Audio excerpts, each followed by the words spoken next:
Hey everyone, Matt here. So I'm putting this little forward message into the beginning of this week's episode here in post-production. I just wanted to take a quick moment and officially thank every one of you who has been listening to the show thus far. This marks the 11th episode of the show, and we are now officially available and approved and and searchable on iTunes and Google Podcasts, Spotify, and Stitcher.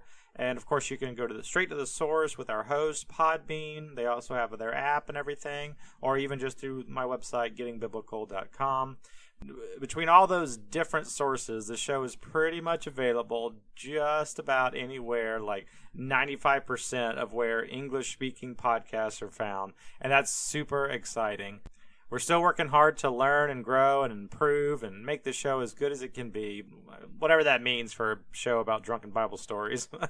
But we just wanted to take a second and again thank you all for your love and support, both through 5-star ratings on iTunes, which we are now officially rated 5 stars, at least right now, until more people find out and give me a bunch of 1-star ratings and it drops down. I should probably take a picture of it because it'll never be this good again. But we're officially 5-star rated on iTunes, so thank you for that. Thank you for all your kind words and likes on Facebook and retweets and reposts on Facebook and everything. It just means the world to us. And just in general, thanks everyone for not tweeting me and telling me that I'm going to hell because of what we're doing on the show. All that together.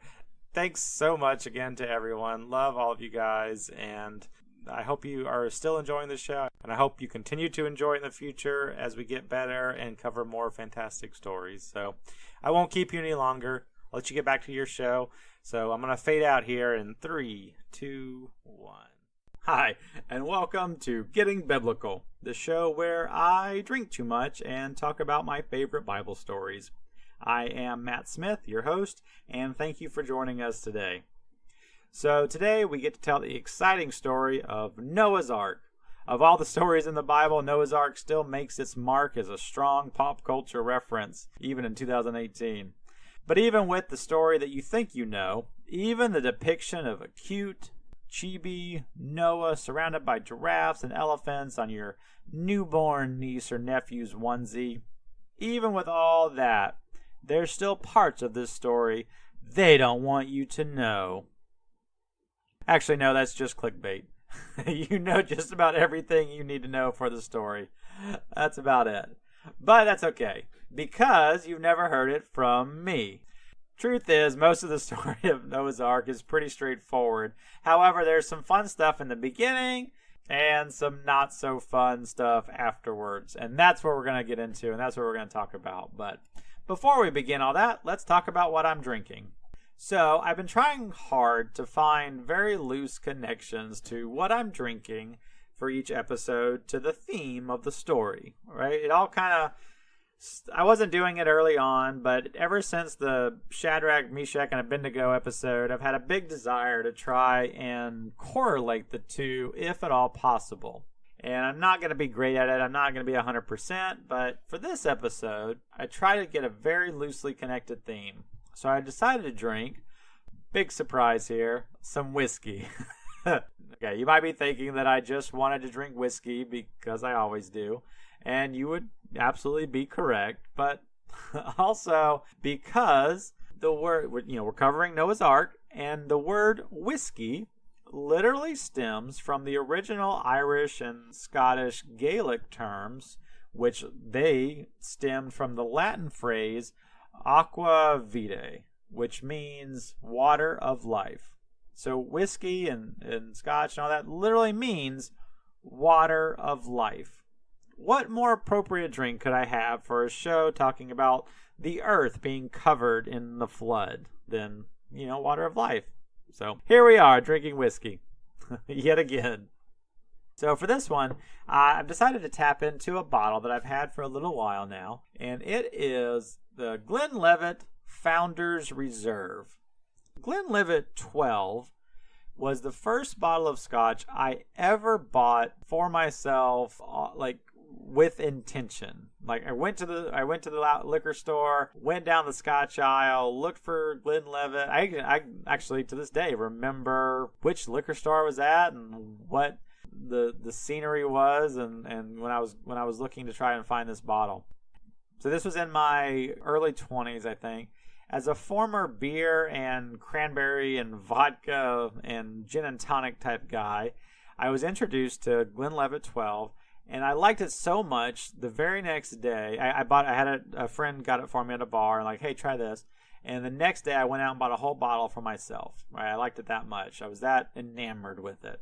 I liked not only the complexity of what I was tasting, so much more than just spiked cranberry juice, right? There was flavor happening. There was stuff, that my taste buds could dance with, but also just a feeling of manliness, right? I liked that feeling that I could drink and enjoy this product that lesser boys and men wouldn't or couldn't suffer through. And I had it. I had the ability to do it. So, all the machismo of it all. Years later, I've come to realize that Glenlivet is actually one of the more, it's great, it's fantastic, but it's actually one of the more milder scotches. And I may not have, should have been so proud back in the day. But either way, it's always going to have a special place in my heart. I'm always going to remember buying that first bottle, and it's always going to rank up there for me. So anyway, a few weeks back, I was at the liquor store and was walking through the aisle and was trying to figure out what I wanted to buy. And I stumbled upon this bottle, Glenlivet Founder's Reserve, and it happened to be about $4 cheaper or so than the regular Glenlivet 12 that I'm used to. And usually, when bottles had the words Founders and Reserve on them, they are more expensive than the baseline. And they're usually of higher quality than the flagship bottles. So, seeing this as a reduced price and with those words on there, I immediately grabbed it without another thought. And it was by all accounts an impulse buy, right?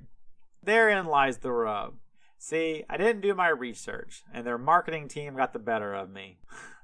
So the normal Glenlivet 12, which I cut my Water of Life teeth on all those years ago, they call it Glenlivet 12 because it's been aged for 12 years. It's in the name. This, the Founder's Reserve, doesn't have an age associated with it. Usually a telltale sign of trouble, right? They're putting out a product and not claiming how old it is or anything. Usually means it's much younger and usually much harsher. The more I looked into it, the more I realized that this Founder's Reserve, isn't a higher level new release, as you would come to think from a name like that, but rather their plan is to release a new budget-friendly line and bump the Glenlivet 12, up a tier ranking, right? So like 12 isn't their bottom, even though it's a great bottom. They want to have a new bottom and then put this one up higher on the ranking. So I get it. I understand it's a little bit of a rebranding at work, and I understand what they're trying to do. I just wish I had known a little bit before I had impulse bought the bottle, because I will be honest, I don't love it. All the things that I love about Glenlivet 12, I don't really find them here. It's a lot harsher than I'm used to. I mean, just imagine. A thing that's aged for 12 years versus a thing that isn't. It's going to be a little harsher. It's not going to be as mellow. It's probably not bad if you were to mix it with something. If you like, to put Coke or Pepsi or whatever products with your drinks, then it probably is fine for that. I don't do that personally, so I'm not a fan, and it's not horrible. I've definitely had worse. Don't get me wrong. It's not. Maybe I'll have an episode where I literally talk about the things that I hate in the whiskey world, but it's not that. It's just not. I guess I just went in thinking that I should be really excited and happy that this is a new awesome flavor line, and come to find out that it's actually more their new budget line. And if you're familiar with 12, maybe if you want to grab it just to see, obviously I would highly recommend doing that. See for yourself. Don't ever take my word on it. But if you've never had Scotch before, and especially if you've never had Glenlivet, don't start with this one, is my honest recommendation. Go with the 12. It's worth a few extra bucks. That's the best line to start with. So, anyway. But that's what I'm drinking tonight. Probably one of my least favorable reviews on the show thus yet. But anyway, big fan of Glenlivet as a company. Love their 12. Not a huge fan of the new budget Founder's Reserve. So, All right, let's talk about Noah. So last week we talked about the creation of the earth and the universe and Adam and Eve and literally everything. And now we skip forward like 9 generations from Adam. These are not short generations, mind you. It says Adam started having kids at 130 years old. And Noah was 500 years old before he had his 3 sons, Shem, Ham, and Japheth. So these guys, like, they did not rush into anything as far as having children goes. They took their sweet old time. Like, if Adam could wait 130 years and Noah waited 500 years, like, Mom, you need to get off my back and, like, stop harassing me. Like, I'm only in my 30s. Like, I've got a good 100 years to go before I need to start thinking about having children. Am I right? So here we are. If you put all that together, what I say, 9 generations from Adam. We're like about 1,000 to 1,500 years into the earth existing, based on the literal translation of the events of Genesis. So of note, just a little tidbit, Adam's great-great-great-great-great-grandson was a man named Methuselah, who holds the record, still does, I think, has the oldest person ever, and reached a ripe old age of 969 years old before he passed. Adam himself made it to 930, and he was a guy that started out as an immortal being, if you listen to last week's one. So Methuselah was rocking it at 969. Anyway, people were living much longer, and as you can imagine, each person was responsible for like a huge chunk of the percentage of the Earth's population. But here's the part that doesn't get talked about a whole lot. During all this time of mankind living a long time and having kids and spreading out into the world, they weren't alone. The Bible says that other, what it calls sons of God, also walked the earth. If you look at the translation from the original Hebrew, it calls them the fallen ones.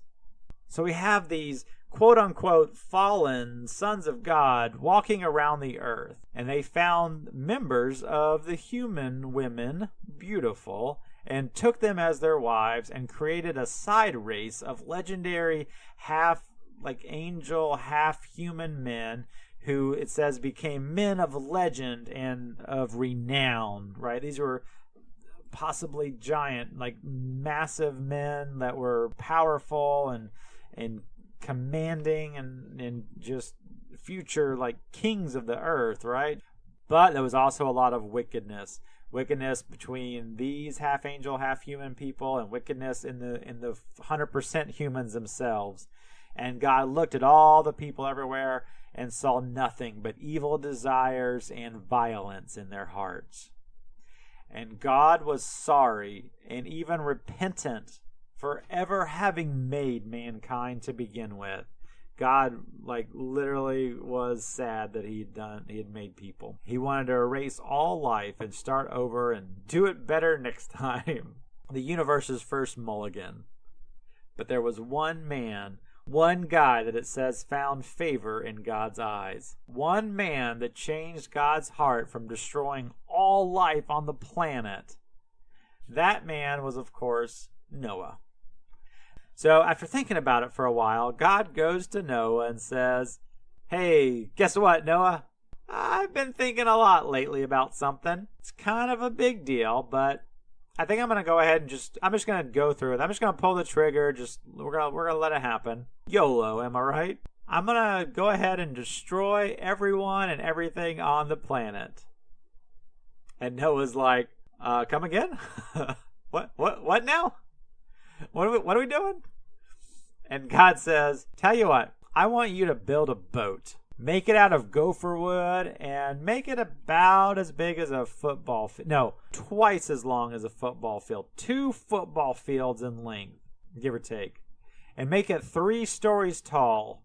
2 football fields long and 3 stories tall, and make sure you put a roof on it. Don't worry about putting a sail on it. You're not actually going to go anywhere. You're just going to float a lot. But yeah, do that.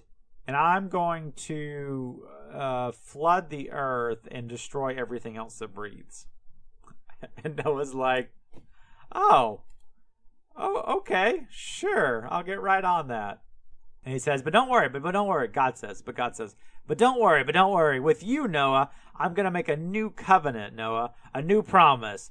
Bring your wife and your kids' wives, Noah.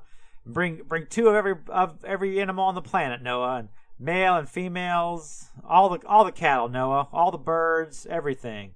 And bring food, Noah, too. Bring food, and I'm going to start all over with you, Noah. Just you and me, Noah, and together we're going to run around, Noah. We're going to do all kinds of wonderful things together, Noah. Just you and me. The outside world's our enemy, Noah. We're the only friends we got, Noah. It's just God and Noah. God and Noah forever and their adventures. God and Noah forever. 100 years. 9 more seasons, Noah. That's paraphrase, of course. There's no Szechuan sauce here. So Noah sets out and he does everything that God tells him to do, and he builds the ark, and when it's done, God says, okay, great, today's the big day. Why don't you go ahead and get your family and go get in the boat. And also, one more thing. Remember how I said to bring 2 of every animal, 1 male and 1 female? Well, I decided that all the kosher animals, I want you to bring 7 pairs of them. 7 males and 7 females of them. The non-kosher animals, I don't really care about. Just 1 pair of them. They're not a high priority. If squirrels end up dying, who cares? But the kosher animals, we like them. We're going to bring 7 of them.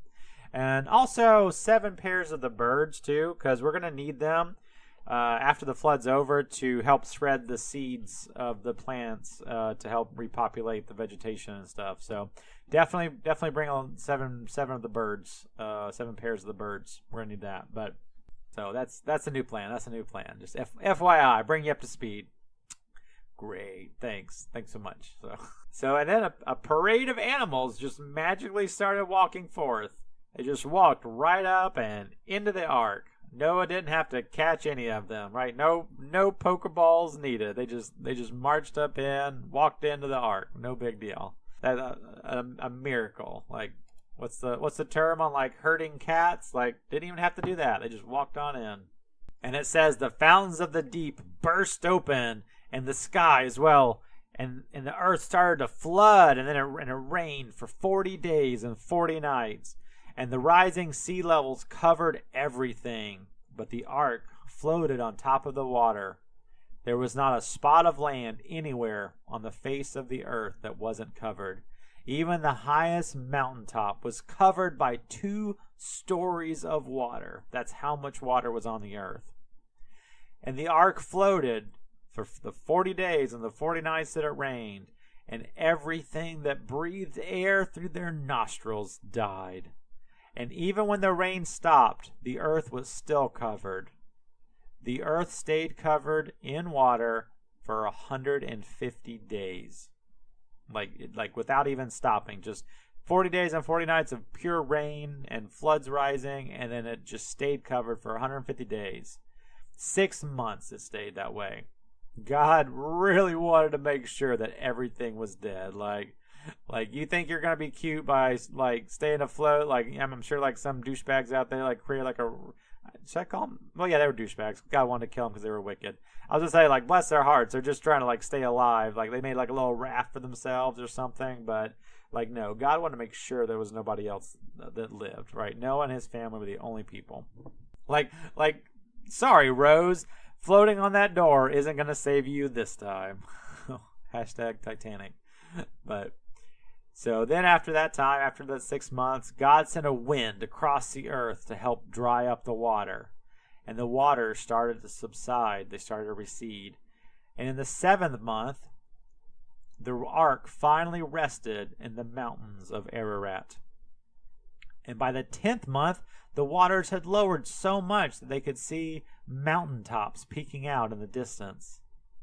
And after some time, Noah, wanting to see how much the earth had been uncovered, how much they had receded, the waters had receded, he released a dove out into the sky, And the dove, unable to find any tree or earth or anything to sit on, got tired and returned back to the ship after a little while. So Noah knew the earth was still covered by water.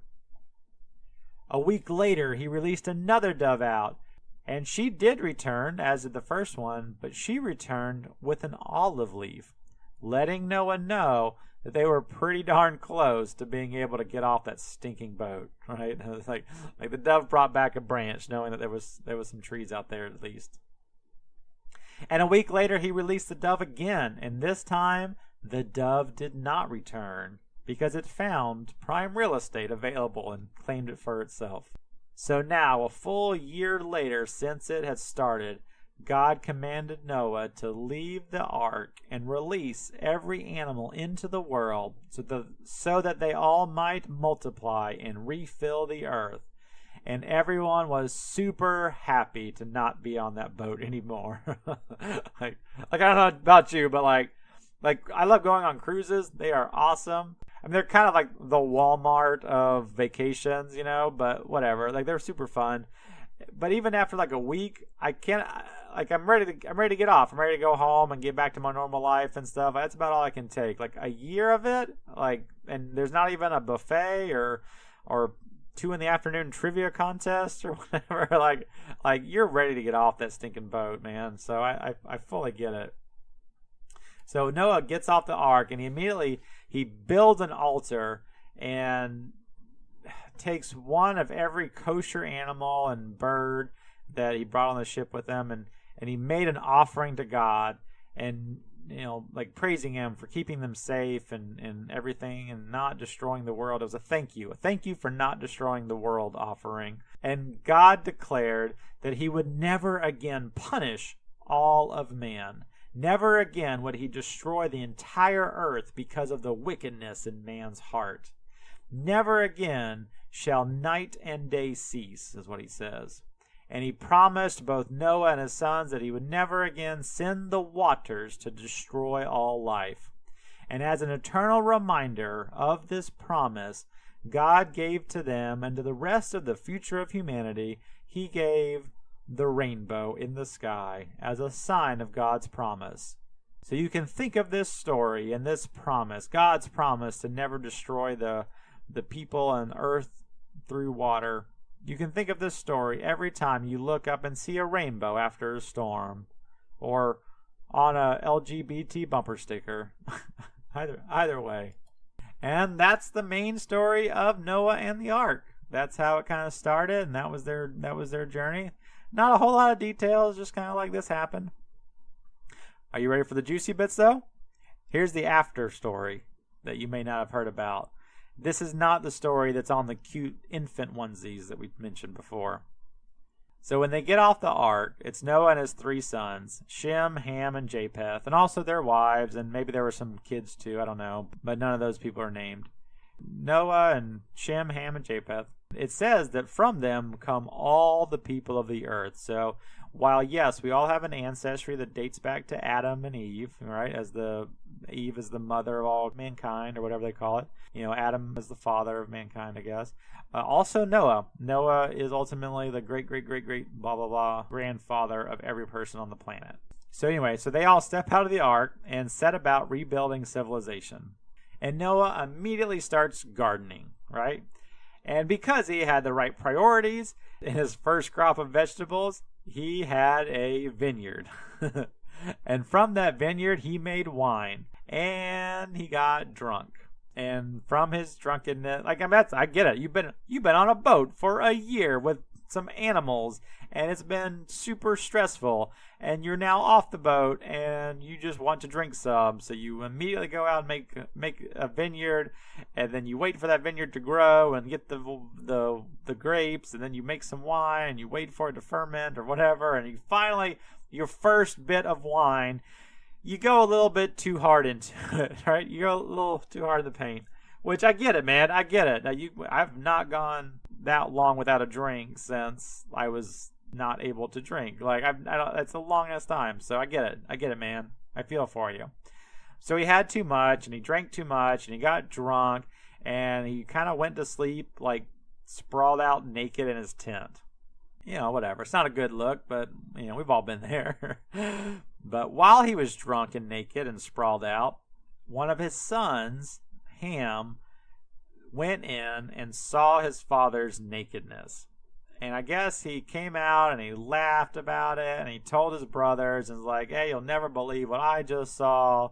And I don't know if he made fun of Noah's dick or what he did, but his two brothers didn't find it amusing. And they took a big sheet and they walked into Noah's tent backwards so they could lay the sheet on their naked dad without glimpsing at his olive branch. Much like I want to do every time I go into the men's locker room at the gym. Like I get it. Walking in backwards, like, nope, not seeing anything today. Anyway, and in the morning, Noah woke up and he realized what had happened and that Ham had made fun of him for being drunk and naked, and Noah got really fucking mad and Noah put out a curse. But in a weird turn of events, he didn't necessarily curse Ham, but he cursed Ham's son, Canaan. He didn't even curse Ham. He didn't put a curse on his son, Ham. He just skipped a generation and started putting curses on his son, Canaan. So I don't understand the logic, but he went straight to cursing the grandson, Canaan. So he put out a curse and a bunch of shit about how Canaan was forever going to be a servant to both the children of Shem and Japheth, and they were never going to amount to anything, and they're always going to be troublemakers, and just spouted some shit about poor Canaan. And this actually creates the lineage, if you're not familiar, that if you've ever went to Sunday school, you might have heard about this group called the Canaanites. One of the biggest thorns in the side or whatever, one of the biggest conflicts that the Israelites have ever had throughout history, throughout the Bible. And this is where it all started, right here at the beginning, where they were cursed because of Ham seeing as the Bible says, the nakedness of his father Noah. And that's where it all started. So you're going to hear some stories in the future about the Canaanites. Always remember this story about Noah being naked. that visual image right there for you. And these generations of conflict. So, and that's it. And that's, and then, Noah lived another 350 years after the flood, and then he died. That's the story of Noah, and how he was a good guy and saved all life on the planet. And then he got drunk. So it's the story of Noah. It's a quick story today, not a whole lot. It's pretty popular stories, but I'll let you go. I'll end it there. As always, thank you for listening. I am Matt Smith, and this was Getting Biblical. I hope you have a fantastic day. Cheers.